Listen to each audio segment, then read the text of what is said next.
तो अपन नए टॉपिक की हेडिंग डालो। एग्री अड्डा 24/7 यूट्यूब चैनल में सभी स्टूडेंटों का स्वागत है। आज अपना टॉपिक है लिंग निर्धारण। लास्ट टॉपिक बचा है अपना लिंग संलग्नता का। उसके बाद में अपने डीएनए आरएनए के प्रकार वो पढ़ेंगे। मेन जेनेटिक्स का जो टप्स सिलेबस था वो अपने कवर कर लिया है। आज लास्ट है वो हेडिंग डालो भी लिंग निर्धारण या सेक्स डिटर्मिनेशन।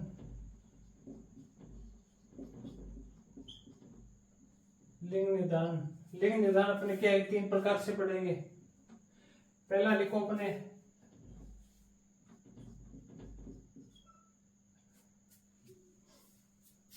पहले अपना एलोसोमिक लिंग निर्धारण,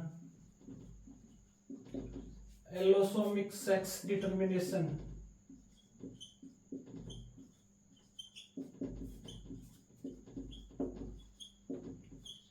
हिंदी में बोले तो लैंगिक लिंग निर्धारण यानी एलोसोमिक सेक्स डिटर्मिनेशन। हिंदी में लिखो तो लिखना लैंगिक लिंग निर्धारण।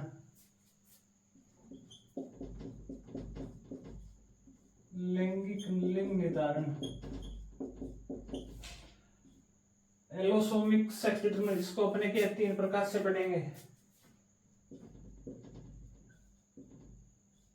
पहला बात करें तो अपने फीमेल फर्स्ट XX और XY। दूसरा पढ़ेंगे उल्टा कर देंगे XY XX, या इसको अपने ZW या ZZ। पहले की बात करें अपने XX या XY लिंग दान, इसको अपने लाइगस प्रकार भी कहते हैं। लाइगस टाइप का लिंग निर्धारण भी कहते हैं।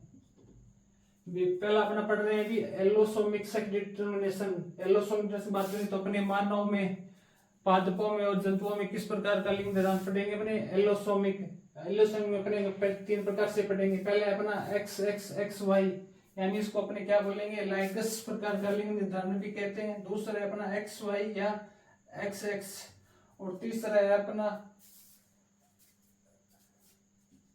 XX XO या इसे XO टाइप लिंग निर्धारण भी कहते हैं, या इसको प्रोटीनर टाइप का भी लिंग निर्धारण कहते हैं। प्रोटीनर टाइप का भी लिंग निर्धारण पूछ ले तो अपना कौन सा होगा, XX या XO। इसको अपने क्या बोलते हैं, XO टाइप लिंग निर्धारण भी बोलते हैं। XO लिंग निर्धारण। अब आपने को पूछ ले भी एलोसोमिक के अंदर लाइगस प्रकार का लिंग निर्धारण किसमें पाया जाता है, या फिर XX या XY लिंग निर्धारण किसमें पाया जाता है। तो पहले ध्यान रखना अपना फीमेल फर्स्ट होता है, तो पहले XX फीमेल और XY मेल। तो बात कर ले अपने एग्जांपल की, तो अपने मानव में और पादपों में बात करें तो कॉक्सीनिया और मिलेनेंड्रियम पादप में, ये कॉक्सीनिया पादप है, ठीक है ना। कॉक्सीनिया और मिलेनेंड्रियम पादप में किस प्रकार का लिंग निर्धारण पाया जाता है, लाइगस या XX XY प्रकार का। और मानव में बुझले और ड्रोसोफिला में किस प्रकार का लिंग निर्धारण पाया जाए, तो अपने बुझले तो कौन सा होगा, XX या XY, या इसको अपने लाइगस प्रकार का भी लिंग निर्धारण कहते हैं। बुझले कौन हो जाएगा अपने मानव और ड्रोसोफिला, और पादपों में बुझले तो कॉक्सीनिया और मिलेनेंड्रियम पादप। अब दूसरा टाइप है अपना XY या XX प्रकार का लिंग निर्धारण, या प्रचलित ये कौन सा है, ZW या ZZ प्रकार का लिंग निर्धारण बुझले तो किसमें पाया जाएगा, अपने पक्षियों में। यहाँ से क्या है कि एग्जाम में बहुत बार क्वेश्चन आया हुआ है, मानव वाला, ड्रोसोफिला और पक्षियों वाला तो बहुत बार पूछा गया है। पक्षियों में लिंग निर्धारण किस प्रकार का पाया जाता है, तो किस प्रकार का होगा, XY या XX।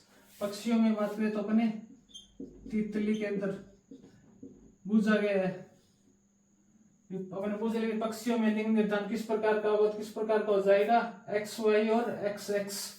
और पादपों में बात करें तो फ्रिजेरिया पादप में, फ्रिजेरिया पादप में पाया जाता है।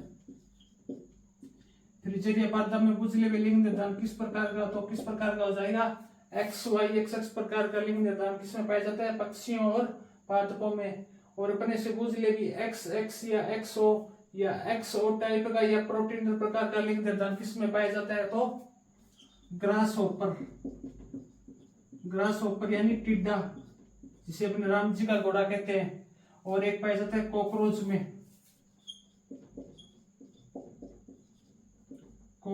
में। यहाँ पर ग्रास होपर वाला, पक्षियों वाला, मानव वाला, ड्रोसोफिला वाला और मिलेंड्रियम पादप वाला एग्जाम में एग्जाम्पल बहुत बारी पूछे गए हैं। ड्रोसोफिला में किस प्रकार का लिंग निर्धारण पाया जाता है? तो अपने बोलेंगे भी एक्स एक्स एक्स वाई या लाइगस प्रकार का लिंग निर्धारण। और पक्षियों में पूछ ले भी किस प्रकार का लिंग निर्धारण होता है? तो एक्स वाई और एक्स एक्स का। और ग्रास होपर टिड्डा में किस प्रकार का लिंग निर्धारण पाया जाता है? तो अपने एक्स ओ या प्रोटीनर या एक्स एक्स एक्स ओ प्रकार का लिंग निर्धारण। नोट करो, ये बहुत इंपॉर्टेंट चीज है।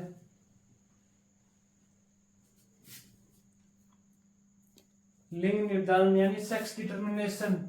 पहला है अपना एलोसोमिक सेक्स डिटर्मिनेशन यानी लैंगिक लिंग निर्धारण।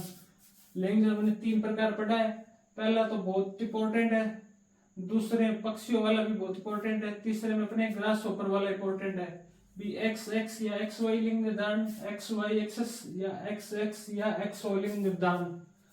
इसे अपने लाइगस टाइप का लिंग निर्धारण भी कहते हैं, इसे प्रोटीन प्रकार का भी लिंग निर्धारण कहते हैं।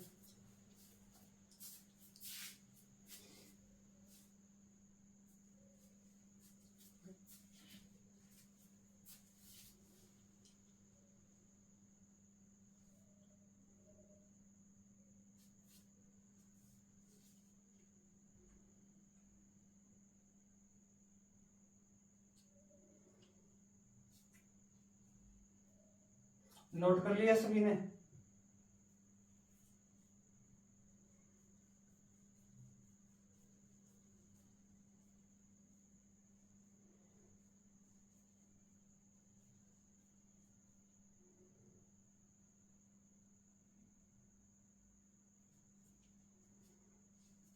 दूसरा लिखो अपने जिग्निक balance theory.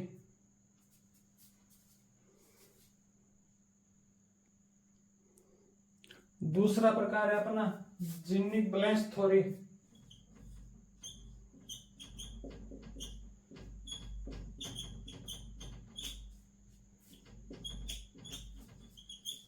Genic balance theory. अब बात करें कि जिग्निक ब्लेस थ्योरी की सर्वप्रथम खोज किसने की थी?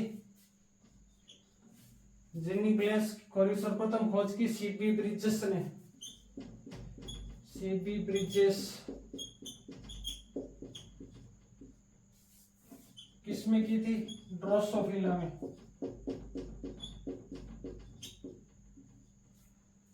जिग्निक ब्लेस थ्योरी की बात करें सर्वप्रथम खोज किसने की थी? ब्रिजेस ने।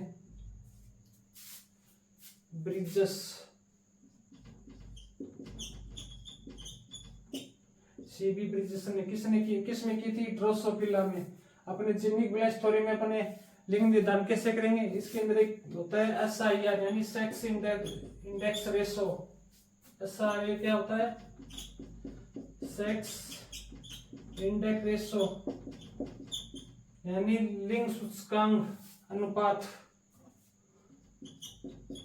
लिंग सूचकांक अनुपात इसको अपने कैसे लगाएंगे? इसका एक सूत्र होता है x/a।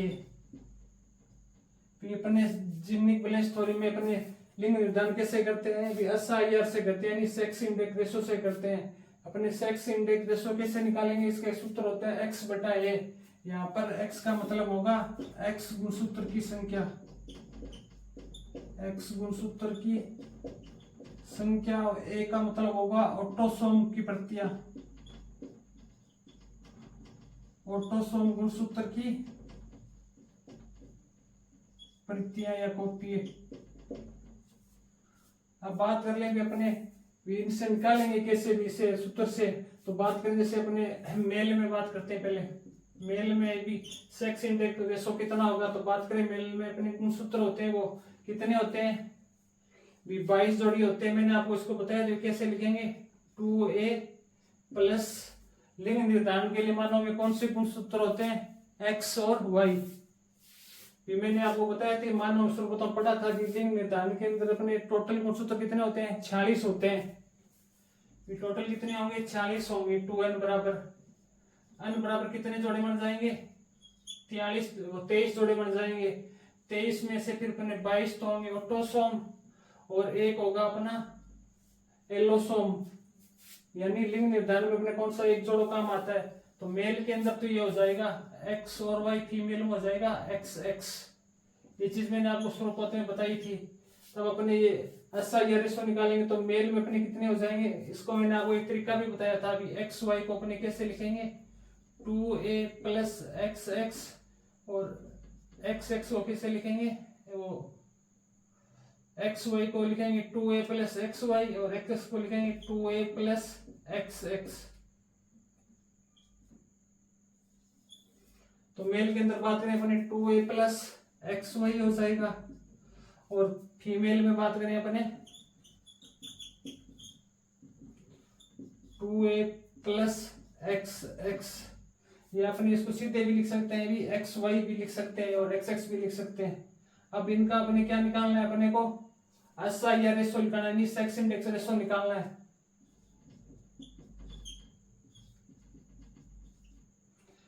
SI निकालने के बाद सूत्र क्या है, x बटा a। तो x यानी x का मतलब क्या होगा, अभी x गुणसूत्र की संख्या। अपने मानव में बात करें भी x गुणसूत्र की संख्या कितनी है, x और y 1 है, तो ऊपर आ जाएगा अपना 1। अब दूसरा क्या है, एक वैल्यू क्या होगी, ऑटोसोम गुणसूत्र की प्रतियां। तो अपने मानव में कितने गुणसूत्र ऑटोसोम कितने, 22 जोड़े। तो 22 जोड़े कितनी प्रतियां बनेंगी, 2 प्रतियां बनेंगी। मैंने आपको शुरुआत में याद हो तो बताया हो अभी मक्का में कि द्विगुणित बराबर 2n बराबर कितने 20 गुणसूत्र होते हैं।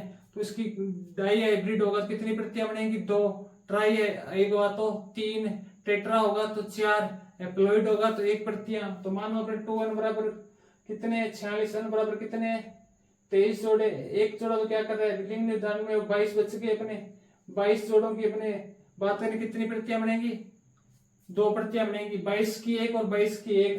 तो यहाँ पर अपने मानव के अंदर कितनी प्रतियां बनेंगी ऑटोसोम की, 2 बनेगी। तो निकाल लो इस सेक्स इंडेक्स मानव में कितना आएगा, 0.5 आएगा। इसी तरह अपने फीमेल में निकालेंगे। फीमेल में अपने बात कर लें भी, सूत्र क्या है अपना सेक्स इंडेक्स x बटा a। x फीमेल में बात करें भी x गुणसूत्र की संख्या कितनी है, फीमेल में x गुणसूत्र की संख्या कितनी है अपने 2 है। और ऑटोसोम प्रतियां भी फीमेल में सेम ही रहेगी, 2 बनेगी। तो फीमेल में सेक्स इंडेक्स रेशो कितना आएगा, 1।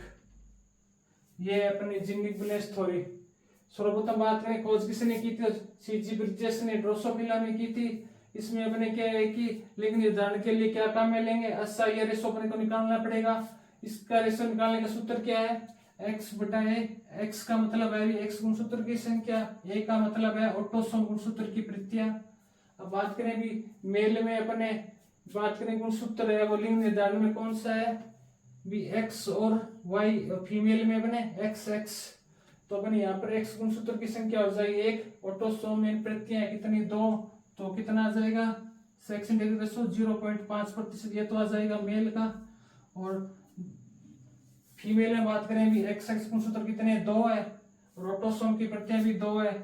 तो फीमेल में SI या रेशो कितना होगा 1। एग्जाम में अपने को पूछ ले भी मेल में सेक्स इंडेक्स रेशो या SI अनुपात कितना होता है, तो अपने क्या बताएंगे 1। इसी तरह अपने को यदि एग्जामिनर कोई न्यूमेरिकल देके पूछ ले तो अपने क्या है कि इससे x बटा a सूत्र से क्या है कि निकाल सकते हैं। इसको नोट करो भी जीनिक बैलेंस थ्योरी।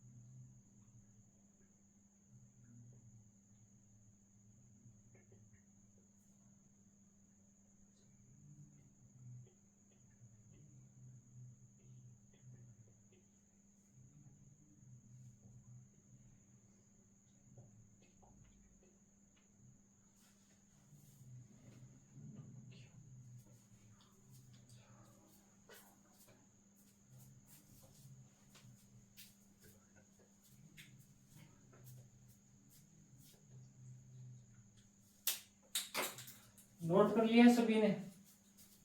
अगला लिखो एप्लॉइड डिप्लॉइड विधि।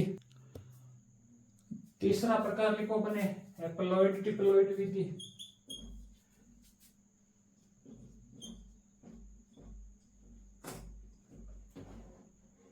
तीसरा प्रकार है बना एप्लॉइड डिप्लॉइड विधि। इसको अपने क्या बोल सकते हैं, अगुणित द्विगुणित विधि। अगुणित और द्विगुणित विधि। अपने एग्जाम्पल की बात करें तो एप्लॉइड में सर्वप्रथम करेंगे मधुमक्खी में। एप्लॉइड डिप्लॉइड में अपने एग्जाम्पल की बात करें तो मधुमक्खियों में, इसके अलावा अपने चींटियों में और टर्माइट यानी दीमक में जो लिंग निर्धारण का पता लगाते हैं किससे लगाते हैं, एप्लॉइड और डिप्लॉइड विधि से बात करें।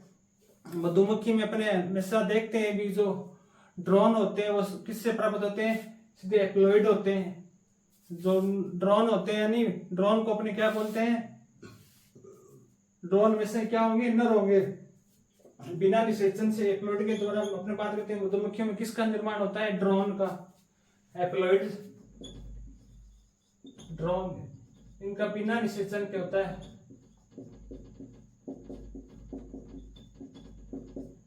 यानी मधुमक्खियों में जो ड्रोन होते हैं वो सीधा ही किससे, एप्लॉइड के द्वारा यानी बिना निषेचन के द्वारा ड्रोन का निर्माण होता है। ड्रोन में से क्या होते हैं, मेल होते हैं,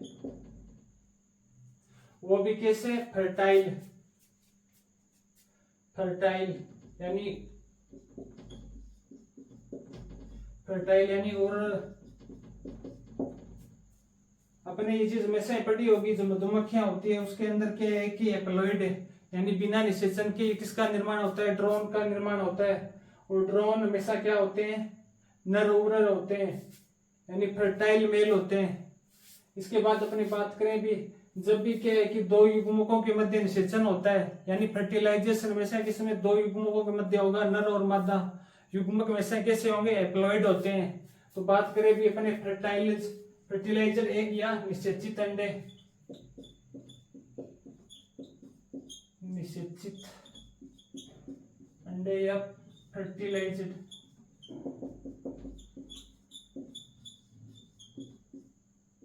निषेचित अंडे या फर्टिलाइज्ड एक हमेशा क्या होता है, अपने को पता है कि जब दो नर और मादा के मध्य निषेचन होता है यानी दो जब भी युग्मक होते हैं वो हमेशा कैसे होते हैं, एप्लॉइड होते हैं। अपने पता भी है पीछे भी युग्मक होते हैं वो दो युग्मकों में निषेचन होता है नर और मादा के, वो कैसे होंगे, एप्लॉइड होंगे। तो उससे अपने फर्टिलाइज्ड या निषेचित अंडों का निर्माण होगा। वो भी अपने पास किससे होंगे, द्विगुणित यानी 2n होंगे। उसके बाद जो निषेचित अंडा होगा उनसे अपने पास द्विगुणित लार्वा प्राप्त होंगे, द्विगुणित लार्वा।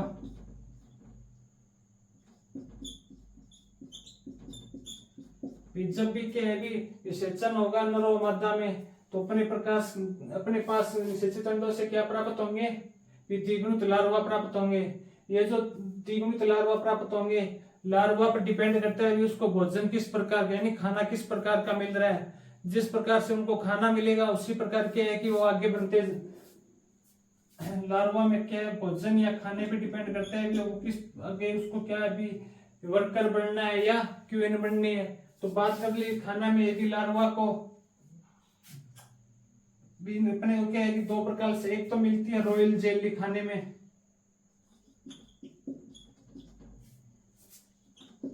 यदि लार्वा को खाने के अंदर रॉयल जेली मिल जाएगी तो वो क्या बनेंगे, आगे क्वीन यानी रानी बनते हैं। और यदि इसको खाने के अंदर ब्रिज भी यानी ब्रेड,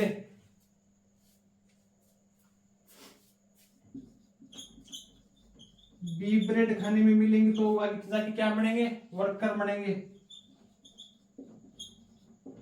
तो अपने ये चीज तो पढ़ी हुई है मधुमक्खी में क्या है कि जो लार्वा होता है वो द्विगुणित होता है, उसको क्या है कि खाने के अंदर रॉयल जेली मिलेगी तो वो क्या बनेंगे, क्वीन बनेंगे। यदि उसको बी ब्रेड खाने में मिलेगा तो वो क्या बनेंगे, वर्कर।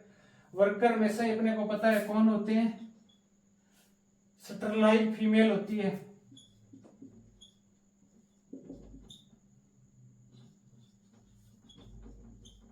और क्वीन में से फर्टाइल फीमेल होती है। फर्टाइल फीमेल, और Q1 वैसे क्या होगी, द्विगुणित।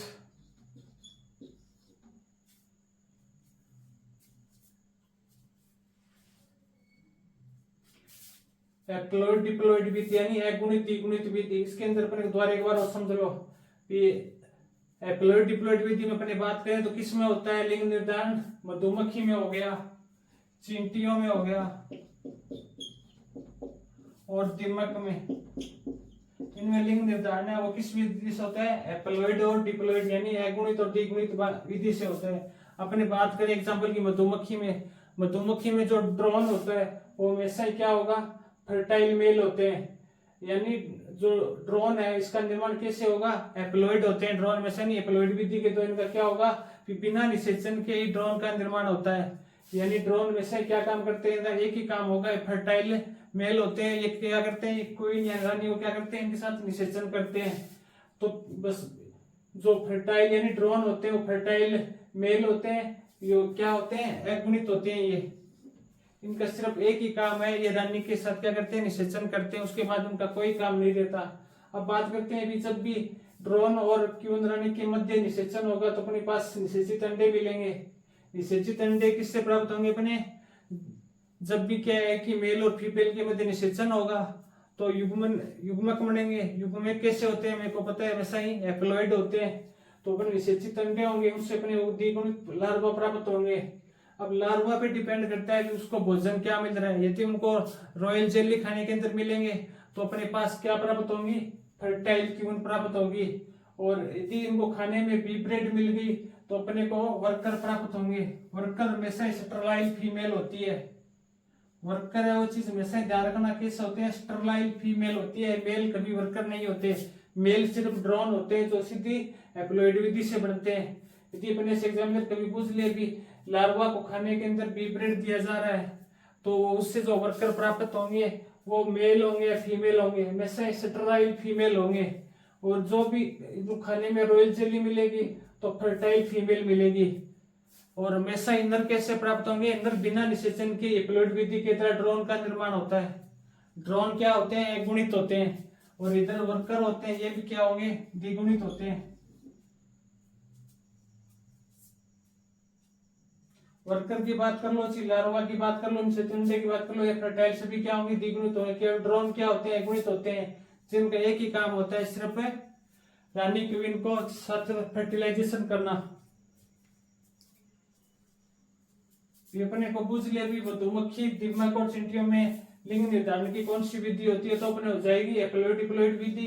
एप्लॉइड डिप्लॉइड विधि में बात करें तो मधुमक्खी एग्जाम्पल ड्रोन का तो बिना निषेचन के ही होता है। उसके बाद जब भी ड्रोन के की रानी के साथ ड्रोन और क्वीन के मध्य निषेचन होगा,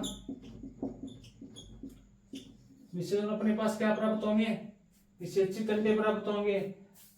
फर्टिलाइजर एक वैसे क्या होते हैं, द्विगुणित होते हैं। द्विगुणित निषेचन अंडे से अपने पास क्या प्राप्त होंगे, द्विगुणित लार्वा प्राप्त होंगे। लार्वा पे डिपेंड करता है कि उसको भोजन क्या मिल रहा है। यदि खाने में उनको रॉयल जेली मिलेंगे तो क्वीन, फर्टाइल क्वीन यानी जो क्या होगी, द्विगुणित होगी, प्राप्त होंगे। यदि खाने में बी ब्रेड दिया जा रहा है तो ये वर्कर होंगे।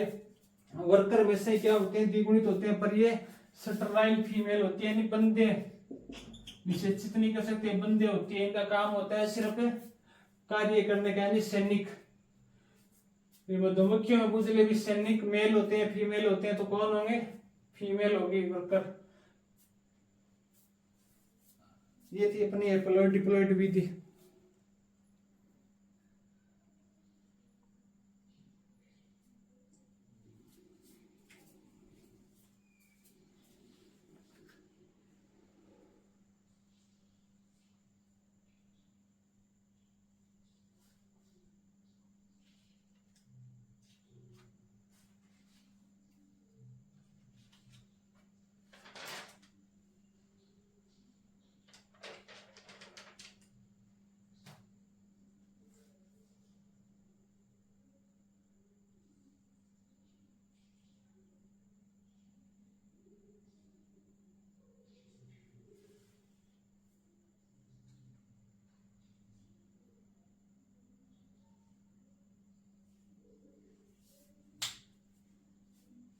नोट कर लिया सभी ने एप्लॉइड डिप्लॉइड विधि।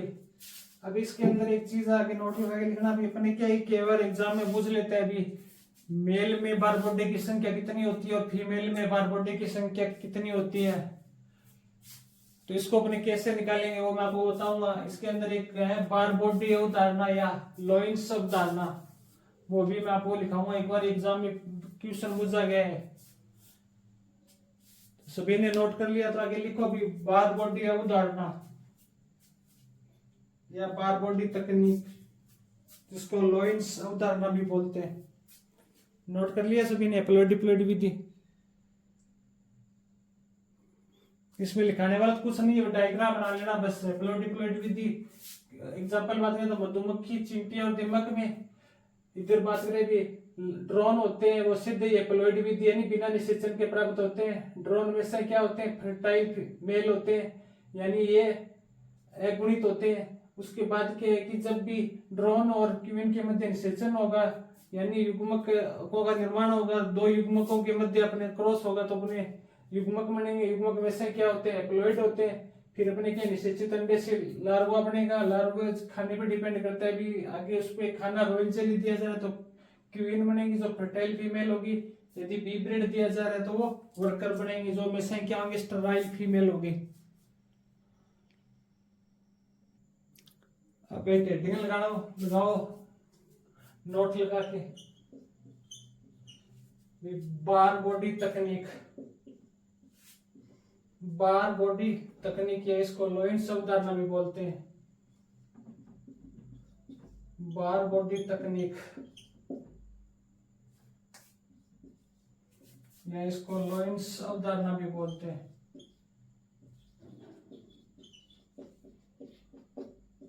लोइंस अवधारणा बार बॉडी तकनीक, इसका क्या काम आता है भी अपने वो एग्जामिनर पूछ ले भी मेल में बार बॉडी की संख्या कितनी होती है या फीमेल में बार बॉडी की संख्या कितनी होती है।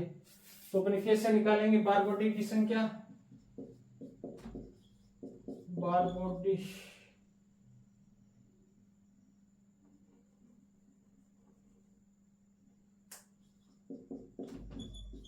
बॉडी की संख्या, बार बॉडी की संख्या निकालने का सूत्र है x गुण सूत्र की संख्या, x गुण सूत्र की संख्या माइनस में अपने को a करना है। ये बार बॉडी की संख्या निकालनी अपने का सूत्र क्या है, x गुण सूत्र की संख्या माइनस में 1। ये अपने को पूछ लिया भी बार बॉडी की संख्या कितनी है फीमेल में या मेल में, तो अपने कैसे निकालेंगे। तो उसका सूत्र हो जाएगा x गुण सूत्र की संख्या माइनस में 1।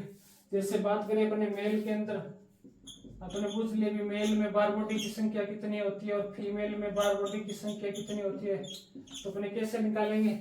मेल में अपने गुण सूत्र की बात करें तो कितने होते हैं 2a प्लस xy, या इसको अपने सीधे भी लिख सकते हैं भी xy। और फीमेल में बात करें अपने 2a प्लस xx। मेल में अपने कितने होते हैं 22। तो क्या होते हैं ऑटोसोम होते हैं, एक एलिलोसोम होते हैं। एलिलोसोम होते हैं जो लिंग निर्धारण के काम में आते हैं। उसी से अपने क्या करेंगे लिंग निर्धारण या बार बॉडी की संख्या निकालेंगे। तो अपने बात करें भी मेल के अंदर बार बॉडी की संख्या निकालनी हो तो अपने क्या है 2a प्लस xy है। तो अपने x गुण सूत्र की संख्या कितनी है मेल में, मेल में x गुण सूत्र की संख्या कितनी होगी अपने पास 1। तो सूत्र क्या है x माइनस 1, x गुण सूत्र की संख्या 1 और माइनस में अपने 1 कर देंगे। तो मेल में अपने बार बॉडी की संख्या कितनी होगी 0। ये 2022 में 2020 में क्वेश्चन पूछा गया था। अब बात कर लेंगे फीमेल में बार बॉडी की संख्या पूछ ले तो फीमेल में अपने x गुण सूत्र कितने होते हैं 2। x गुण सूत्र की संख्या -1। तो फीमेल में x गुण सूत्र कितने हैं 2 है, -1 कर देंगे तो फीमेल में बार बॉडी की संख्या कितनी होगी 1। अपने कभी पूछ ली बार बॉडी की संख्या कैसे निकालते हैं। तो बार बॉडी की संख्या x गुण सूत्र की संख्या -1। बस इसको नोट कर लो। इसको अपने बार बॉडी तकनीक या लोइंस अवधारणा बोलते हैं। बस इतना अपने को पता होना चाहिए कि बारकोड की संख्या कैसे निकालते हैं। कभी बूझ ले एग्जाम में न्यूमेरिकल देंगे तो अपने क्या है कि इससे निकाल सकते हैं।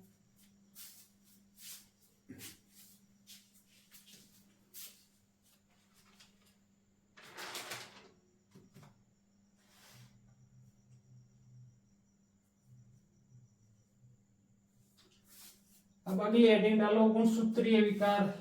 लास्ट पॉइंट है अपना गुणसूत्रीय विकार, यानी गुणसूत्र की संख्या में कमी या ज्यादा, या गुणसूत्र में क्या है कि असमान्य गुणसूत्र का प्रकट होना क्या कहलाता है? गुणसूत्रीय विकार।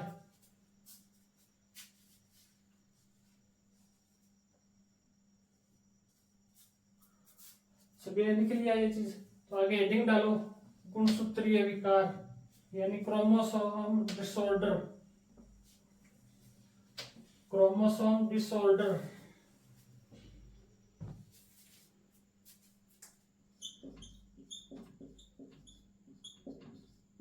गुणसूत्रीय विकार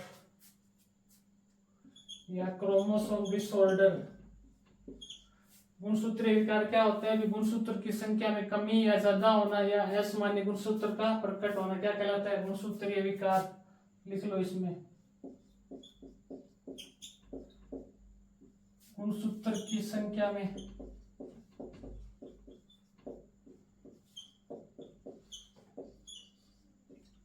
कमी या अधिकता होना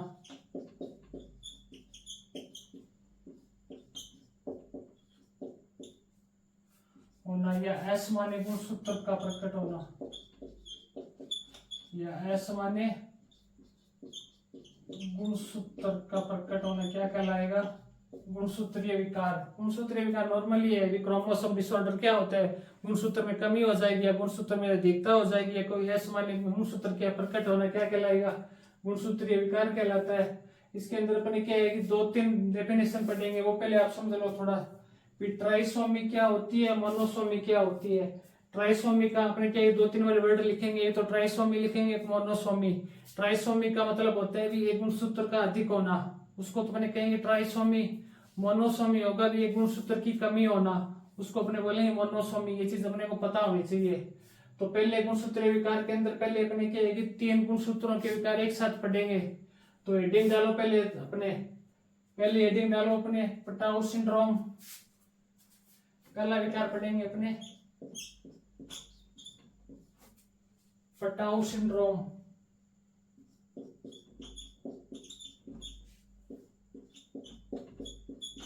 पटाउ सिंड्रोम। दूसरा पढ़ेंगे अपने एडवर्ड सिंड्रोम।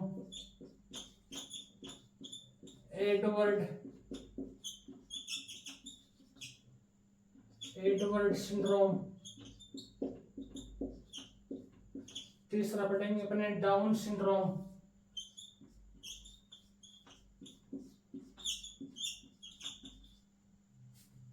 Down syndrome.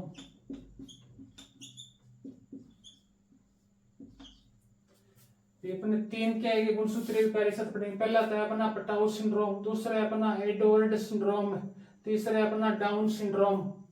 अब ये तीनों ही क्या होते हैं? ट्राइसोमी होते हैं। तीनों ही क्या होंगे? ट्राइसोमी। आगे लिख लेना, तीनों ये क्या होंगे?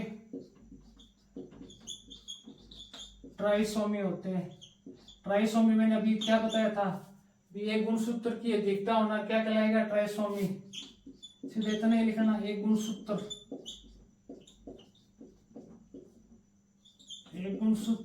अधिक होना क्या कहलाएगा? ट्राइसोमी। और एक गुणसूत्र में कमी होना क्या कहलाएगा? मोनोसोमी। तो अपने क्या है 3 गुणसूत्र के विकार पढ़ रहे हैं। पहला है अपना पटाउ सिंड्रोम, दूसरा है अपना एडवर्ड सिंड्रोम, तीसरा है अपना डाउन सिंड्रोम। पटाउ सिंड्रोम में क्या है कि कब गुणसूत्रीय विकार उत्पन्न होगा? तीनों में क्या होगा? भी एक एक गुणसूत्र क्या होंगे? अधिक होंगे। यानी क्या है कि पटाउ सिंड्रोम में भी 47 गुणसूत्र होंगे, एडवर्ड सिंड्रोम में भी 47 गुणसूत्र होंगे, और डाउन सिंड्रोम में भी क्या होंगे? 47 गुणसूत्र होंगे। पर अब अपने बात करेंगे भी कौन से गुणसूत्र के अंदर क्या है कि विकार उत्पन्न होगा। यानी पटाउ सिंड्रोम है, इसके कौन से गुणसूत्र में क्या है कि अधिकता है ये गुणसूत्र की। तो अपने को एग्जामिनर पूछ लिए भी निम्न में से पटाउ सिंड्रोम में कौन से गुणसूत्र के अंदर क्या एक विकार उत्पन्न होने से उत्पन्न होता है? तो पटाऊ सिंड्रोम है वो 13वें गुणसूत्र में विकार उत्पन्न होने से क्या होता है, उत्पन्न होता है। एडवर्ड सिंड्रोम है ये 18वें गुणसूत्र में विकार उत्पन्न होने से होता है। और डाउन सिंड्रोम है वो 21वें गुणसूत्र में विकार उत्पन्न होने से होता है। यानी पटराउ सिंड्रोम है वो 13वें गुणसूत्र में क्या हो जाएगा, एक अधिक गुणसूत्र आ जाएगा। वो किस गुणसूत्र में आएगा, 13वें में। एडवर्ड सिंड्रोम है उसमें कौन से गुणसूत्र में आएगा, 18वें गुणसूत्र में एक अधिक गुणसूत्र आएगा। और डाउन सिंड्रोम में 21वें गुणसूत्र में एक अधिक आ जाएगा। तो इसको एक ट्रिक है भी, तेरे को पटाऊं कैसे एंडी, इसका एक ट्रिक है भी, तेरे को पटाऊं कब एंडी। इसकी ट्रिक बताऊं क्या मैं आपको याद करने की, तेरे को पटाऊं कब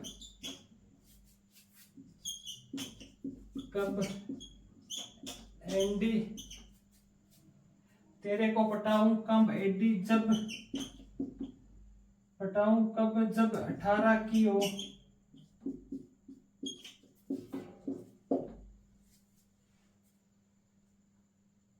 या इसको ऐसे लिख लो कि तेरे को पटाऊं कब एंडी,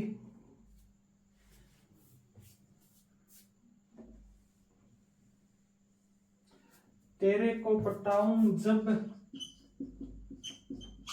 एंडी 18 की और डॉन 21 का हो। सूत्र क्या है इसका, तेरे को पटाऊं कब एंडी 18 की, डॉन 21 का हो। यानी 13 का मतलब 13। पटाऊ सिंड्रोम है उसमें विकार किस में होगा, 13वें गुणसूत्र में। एंडी यानी एडवर्ड सिंड्रोम, इसमें विकार कब होगा, 18वें गुणसूत्र में। डॉन यानी डाउन में विकार कब होगा, 21वें गुणसूत्र में। इसकी ट्रिक है थोड़ा याद रखने का भी, तेरे को पटाऊं कब एंडी 18 की, तेरे को पटाऊं जब एंडी 18 की और डॉन 21 का हो। यानी डाउन कब होगा, 21वें गुणसूत्र पे। एडवर्ड सिंड्रोम में विकार उत्पन्न होगा 18वें गुणसूत्र में, और पटाऊ सिंड्रोम में विकार होगा 13वें गुणसूत्र में। यहाँ से डाउन वाला है ना, ये क्वेश्चन एग्जाम में बहुत बार पूछा गया है। डाउन सिंड्रोम में विकार है वो कौन से गुणसूत्र में होता है, 21वें गुणसूत्र में क्या होगा, एक गुणसूत्र अधिक आ जाएगा। यानी तीनों ही क्या होते हैं, ट्राइसोमी होते हैं। यानी गुणसूत्र की संख्या कितनी होगी तीनों में, 47 होगी तीनों में। ट्राइसोमी का मतलब क्या है, एक गुणसूत्र की अधिकता होना। मोनोसोमी क्या होता है, एक गुणसूत्र की कमी होना। अभी अपने क्या मोनोसोमी का एग्जाम्पल पढ़ेंगे। ट्राइसोमी का क्या है, ये पटाऊ सिंड्रोम, एडवर्ड सिंड्रोम और डाउन सिंड्रोम किसके उदाहरण है, ट्राइसोमी।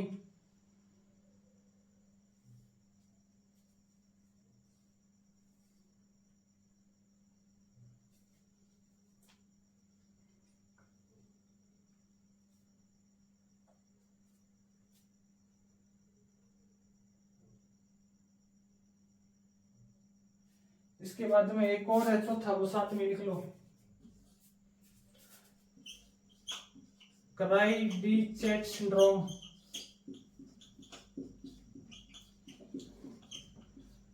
क्राइडिचेट सिंड्रोम या इसको कैट क्राई सिंड्रोम भी कहते हैं। ये इसको क्या बोलते हैं, कैट क्राई सिंड्रोम भी कहते हैं, क्योंकि बच्चा है वो रोने की आवाज कैसे आती है, बिल्ली के समान आती है। यानी क्राइडिचेट सिंड्रोम या कैट क्राई सिंड्रोम भी बोलते हैं इसको। इसमें विकार कब होता है, 5वें गुणसूत्र में। 5वें गुणसूत्र की छोटी भुजा के विलोपन होने से होता है। 5वें गुणसूत्र की छोटी भुजा की विलोपन से उत्पन्न विकार क्या कहलाता है, कैट क्राई सिंड्रोम या क्राइडिचेट सिंड्रोम में उत्पन्न विकार होता है वो कौन सी भुजा में होता है, 5वें गुणसूत्र की एक छोटी भुजा का विलोपन हो जाता है। विलोपन मतलब डिलीगेशन, विलोपन यानी डिलीगेशन यानी डिले होना।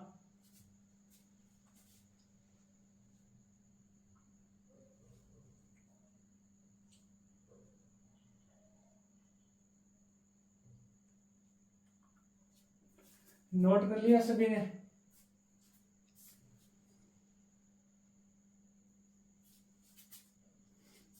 अपने क्या पढ़ रहे हैं? गुणसूत्रीय विकार यानी क्रोमोसोमल डिसऑर्डर यानी गुणसूत्र की संख्या में कमी या अधिकता या असामान्य गुणसूत्र का प्रकट होना क्या कहलाता है? क्रोमोसोमल डिसऑर्डर या गुणसूत्रीय विकार। पहला बात करें अपने पटाऊ सिंड्रोम, 13वें गुणसूत्र में क्या हो जाएगा? एक्स्ट्रा गुणसूत्र आ जाएगा। एडवर्ड सिंड्रोम 18वें गुणसूत्र में हो जाएगा। और डाउन सिंड्रोम में क्या 21वें गुणसूत्र में क्या हो जाएगा? एक एक्स्ट्रा गुणसूत्र हो जाएगा।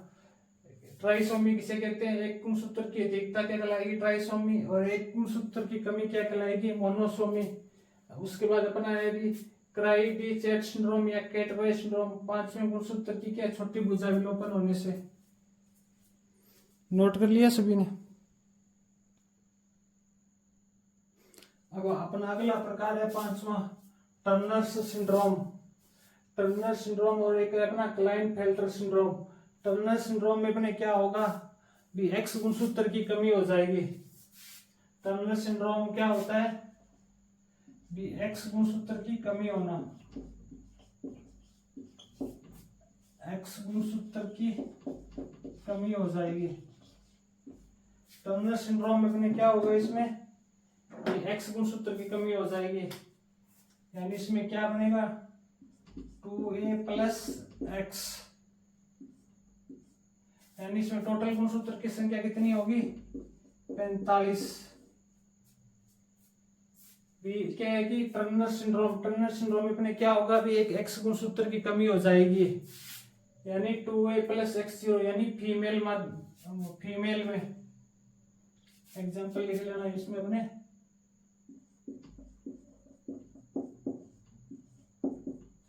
और क्लाइनफेल्टर सिंड्रोम में अपने क्या होगी? भी एक क्या होगी? एक्स गुणसूत्र की क्या है कि एक प्रति अधिक हो जाएगी।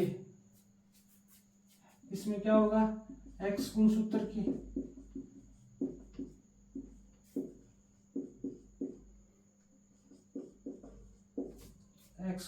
की एक प्रति क्या हो जाएगी? अधिक।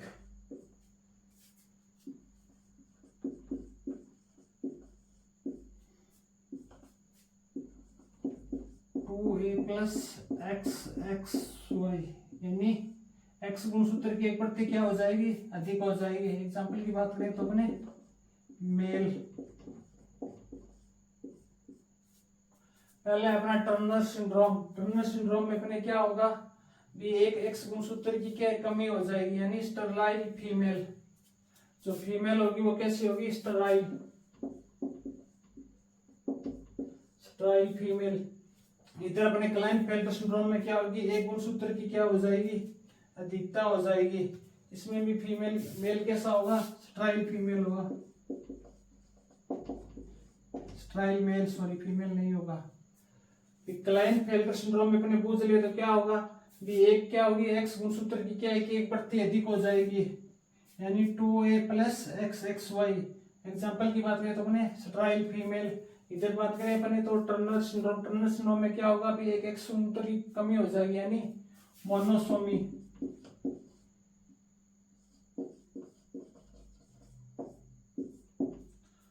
टू ए प्लस x0 यानी इसमें टोटल गुणसूत्र कितने होंगे? 45 होंगे। और इसमें टोटल गुणसूत्र कितने हो जाएंगे? 47। नोट कर लो। टर्नर सिंड्रोम और क्लाइनफेल्टर सिंड्रोम। टर्नर सिंड्रोम में तो अपने क्या होगा? भी एक एक्स गुणसूत्र की कमी हो जाएगी। एग्जाम्पल की बात करें तो स्टराइल फीमेल। और क्लाइनफेल्टर सिंड्रोम में अपना क्या हो जाएगा? भी एक एक्स गुणसूत्र की प्रति क्या अधिक हो जाएगी। एग्जाम्पल की बात करें तो अपने स्टराइल मेल।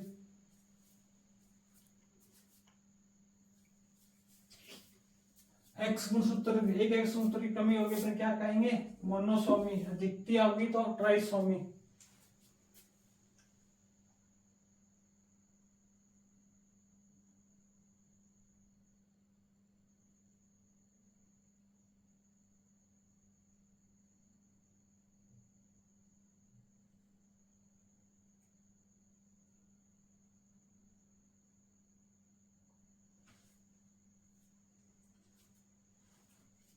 नोट कर लिया सभी ने? टर्नर सिंड्रोम और क्लाइनफेल्टर सिंड्रोम। इसके बाद अपने बात करेंगे हिमोफीलिया की। हीमोफीलिया, इसे ब्लेडर्स डिजीज भी कहते हैं। इसके अंदर क्या होगा, जो जीन होगा वो क्या होगा, अपने अप्रभावी होगा, और एक्स सेल घनता क्या होगी, लिथल यानी घातक होगी, जिसके कारण क्या है कि हीमोफीलिया में अपने बात करेंगे आगे भी, इसमें क्या है कि मृत्यु हो जाती है। हीमोफीलिया में क्या होता है, रक्त का थक्का वो क्या बनता है, देरी से बनता है या कभी कभी बनता भी नहीं है।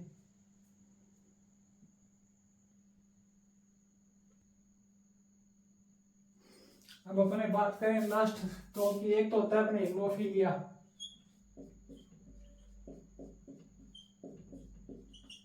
हीमोफीलिया रोग होता है एक तो अपने, एक होता है अपने कलर ब्लाइंडनेस,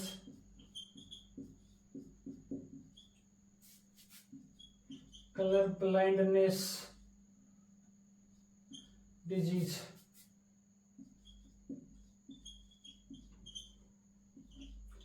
हीमोफीलिया होता है, इसको अपने ब्लीडर्स डिजीज भी कहते हैं, ब्लीडर्स रोग भी कहते हैं।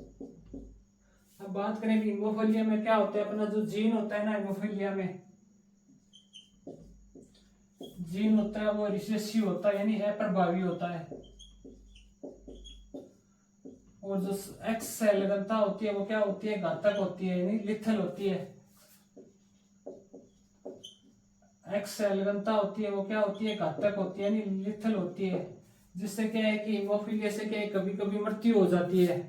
और दूसरा होता है अपना कलर ब्लाइंडनेस, दोनों को अपने एक साथ लेके चलेंगे। इसमें क्या होगा, जीन होगा ना वो कैसा होगा, रिसेसिव यानी अप्रभावी होगा, रिसेसिव या अपने क्या बोलते हैं अप्रभावी, और इसमें एक्स सेल घनता होगी ना वो घातक नहीं होगी, घातक नहीं होती है, जिसके कारण क्या है कि अपने कलर ब्लाइंडनेस से क्या इतना कुछ फर्क नहीं पड़ता है। कईयों में कलर ब्लाइंडनेस रोग होता है, उससे कभी मृत्यु नहीं होती है, पर हीमोफीलिया से क्या है कभी कभी मृत्यु हो जाती है।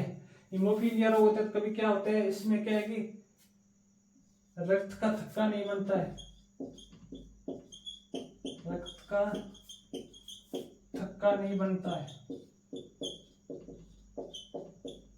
जिसके कारण क्या है कि अत्यधिक रक्त बहने के कारण क्या है कि मनुष्य की डेथ हो जाती है। हीमोफीलिया कलर में अंतर कितना है, अभी दोनों में जीन कैसे होंगे, रिसेसिव होंगे, यहाँ पे लिख रखा हूं मैं रिसेसिव, यानी दोनों में जीन कैसे होंगे, अप्रभावी होंगे। लेकिन एक्स लिंकेज यानी एक्स सेल घनता होगी वो क्या होगी, हीमोफीलिया में तो घातक होती है, और कलर ब्लाइंडनेस में क्या है घातक नहीं होती है, जिसके कारण क्या है कलर ब्लाइंडनेस रोग है तो इसी तरह कोई फर्क नहीं पड़ता है। पर हीमोफीलिया से कभी कभी क्या हो जाती है, मृत्यु हो जाती है। बात करें कि हीमोफीलिया की खोज किसने की थी, खोज की थी जोवन ओटो ने।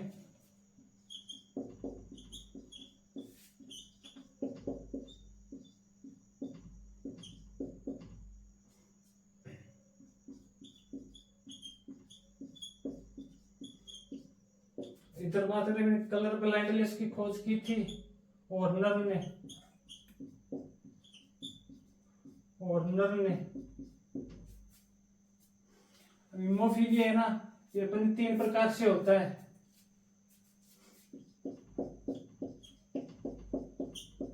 हीमोफीलिया ए, हीमोफीलिया बी और हीमोफीलिया सी। हीमोफीलिया ए होता है, इसको अपने क्लासिक रोग भी बोलते हैं। हीमोफीलिया ए को क्या बोलते हैं, क्लासिक। हीमोफीलिया बी को अपने क्या बोलते हैं, क्रिसमिस, क्रिसमिस रोग भी बोलते हैं, ये इंपॉर्टेंट है 2 नंबर। हीमोफीलिया बी को क्या बोलते हैं, क्रिसमिस रोग भी बोलते हैं, और हीमोफीलिया ए को अपने क्या बोलते हैं, क्लासिक, क्लासिक। हीमोफीलिया ए में क्या होता है, जो कारक होता है वो कौन सा कारक अनुपस्थित होता है, हीमोफीलिया ए में जो 8वां कारक होगा ना वो अनुपस्थित होता है। 8वां कारक क्या होता है, अनुपस्थित होता है। और क्रिसमिस में बात करें तो क्रिसमिस में अपना 9वां कारक होता है ना वो अनुपस्थित होता है। क्रिसमिस यानी हीमोफीलिया बी में कौन सा, 9वां। और इधर बात कर ले तो हीमोफीलिया सी में जो 11वां कारक होता है ना वो अनुपस्थित होता है। यानी बात करें अपने, यहाँ दिख नहीं रहे तो इधर लिख रहा हूँ, हीमोफीलिया ए होता है ना, हीमोफीलिया ए होता है, इसको अपने क्या बोलते हैं, क्लासिक डिजीज भी बोलते हैं इसको। वो किसके कारण होगा, जो 8वां कारक होता है ना, 8वां कारक वो अनुपस्थित होता है। और इधर बात कर ले अपने हीमोफीलिया बी के अंदर, हीमोफीलिया बी को अपने क्या बोलते हैं, क्रिसमिस रोग भी बोलते हैं हीमोफीलिया वो। इसमें क्या होगा अपना, जो 9वां कारक होता है ना, 9वां कारक वो अनुपस्थित होता है हीमोफीलिया बी में, 9वां कारक अनुपस्थित होता है। और बात कर ले अपने हीमोफीलिया सी की, हीमोफीलिया सी में अपना जो कौन सा कारक अनुपस्थित होता है, 11वां कारक अनुपस्थित होता है, 11वां कारक अनुपस्थित होता है। ये नोट कर लो अपने हीमोफीलिया। और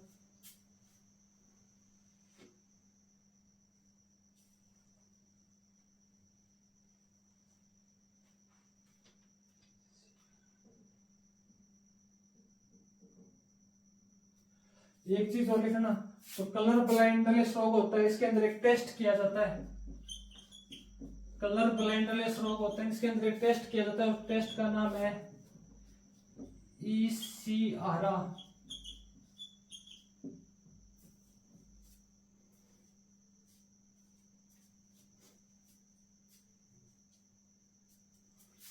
ईसीआरा है, ईसीआरा यानी ईसीआरा टेस्ट। अपने को एग्जाम में पूछ ले भी ईसीआरा टेस्ट किस में किया जाता है, तो वो कलर ब्लाइंडनेस रोग में किया जाता है, टेस्ट का नाम है ईसीआरा।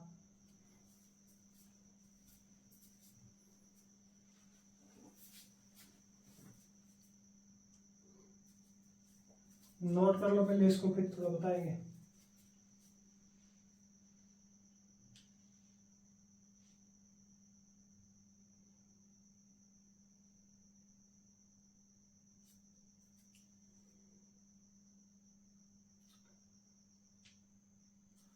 हीमोफीलिया भी इसको क्लासिकल, CAL और लिख लेना अभी, CAL क्लासिकल, क्लासिकल। एक बार और समझ लो, हीमोफीलिया रोग और कलर ब्लाइंडनेस डिजीज अपने दो एक साथ पढ़ रहे हैं। हीमोफीलिया में क्या होता है, जो जीन होता है ना वो रिसेसिव यानी अप्रभावी होता है, और एक्स सेल लगता है, एक्स लिंकेज होती है वो घातक होती है। और कलर ब्लाइंडनेस में क्या होगा, जीन तो अप्रभावी यानी रिसेसिव होगा, पर जो एक्स सेल घनता वो घातक नहीं होगी। जीन तो क्या होगा, रिसेसिव होगा, पर एक्स सेल घनता यानी एक्स लिंकेज वो लिथल नहीं होती, घातक नहीं होती है, जिसके कारण कलर ब्लाइंडनेस से अपने मृत्यु नहीं होती। पर हीमोफीलिया से क्या है कि भ्रूण की अपने आगे पढ़ते हैं कई बारी एक्स एन एक्स ऐसी स्टेज होती है जिसके अंदर क्या है कि भ्रूण की मृत्यु हो जाती है। इसमें 3 स्टेज होती है, इतना डीपली नहीं जाएंगे अपने, पर इसकी अपनी बात करें, इसमें रक्त का थक्का नहीं बनता है। इसकी खोज जोवन ओट ने की थी, और इसकी खोज होर्नर नामक वैज्ञानिक ने की थी। और कलर ब्लाइंडनेस डिजीज में एक टेस्ट किया जाता है, टेस्ट का नाम है आईसीआर टेस्ट, आईसीआर टेस्ट बोलते हैं। हीमोफीलिया रोग 3 प्रकार से होता है। हीमोफीलिया है, इसको अपने क्लासिकल डिजीज भी कहते हैं, जो 8वें कारक के अनुपस्थित होने के कारण होता है। हीमोफीलिया बी है, इसको क्रिसमिस रोग भी कहते हैं, ये थोड़ा इंपॉर्टेंट है क्रिसमिस वाला। इसको 9वें कारक की अनुपस्थिति के कारण होता है। हीमोफीलिया सी ये 11वें कारक की अनुपस्थिति के कारण होता है। बस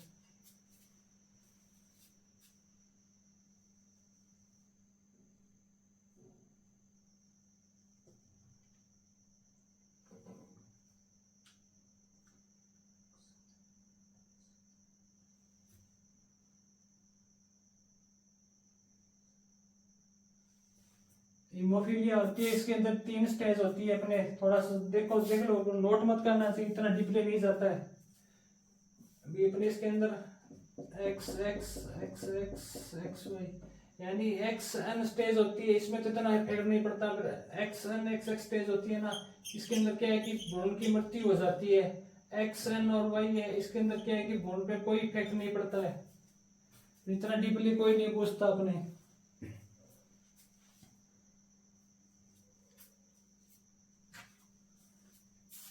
अब अपने क्या है कि जो मेन कोर्स था ना जेनेटिक्स का वो तो अपने क्या कंप्लीट हो गया है।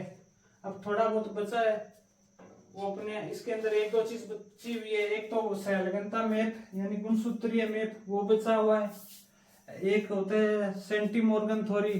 तो क्या एक तो जीन के मध्य दूरी ज्ञात करने के लिए अपन किसका उपयोग करते हैं, सेंटीमॉर्गन होता है उसका उपयोग करते हैं, वो अपन कल थोड़ी बहुत चर्चा कर लेंगे। एक सेल घनता समूह बचा हुआ है, वो अपने कल वाले में जिक्र कर लेंगे, थोड़ा बहुत 5-10 मिनट का टॉपिक है। उसके बाद में अपने डीएनए शुरू करेंगे, डीएनए आरएनए, डीएनए से एमआरएनए का निर्माण, आरएनए से प्रोटीन, वो चीजें अपने कल पढ़ेंगे। डीएनए की श्रृंखला, आरएनए कितने प्रकार का होता है। जेनेटिक्स का जो मेन यानी टफ सब्जेक्ट कोर्स था वो तो अपने पढ़ लिए।